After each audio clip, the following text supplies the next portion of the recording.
யாருக்கெல்லாம் இந்த பழக்கம் இருக்குன்னு கொஞ்சம் சொன்னீங்களேன்? என்னென்னா ஒரு ஃபங்க்ஷன் வந்துடக்கூடாது, வந்துட்டா சாரி எடுக்கிறதும், ட்ரெஸ் எடுக்கிறதும், பூ வைக்கிறதும், பொட்டு வைக்கிறதும், வளையல் மாட்டுறதுமா இருப்பீங்க. நான் அப்படி தாங்க. ஏதாச்சும் ஒரு ஃபங்க்ஷன் வந்துட்டால் போதும், நம்ம வந்து நீட்டாக ரெடி ஆகி போகணும் அப்படின்னு சொல்லிட்டு எல்லாமே பண்ணுவேன்.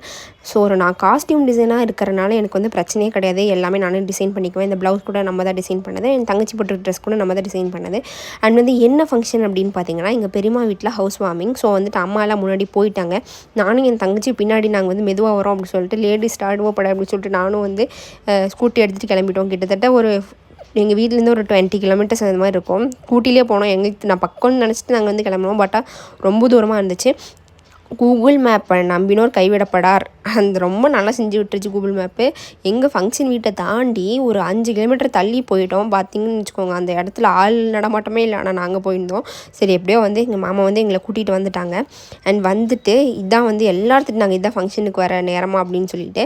அண்ட் வந்துட்டு இதான் வந்து என் தங்கச்சிக்கு வந்து நம்ம கஸ்டமைஸ் பண்ண ட்ரெஸ்ஸு. அண்ட் நெக்ஸ்ட்டு வந்து என்னென்ன நடந்துச்சு ஃபங்க்ஷன் வீட்டில் அப்படின்னு சொல்லிட்டு நெக்ஸ்ட்டு இதில் பார்க்கலாம். பாய்.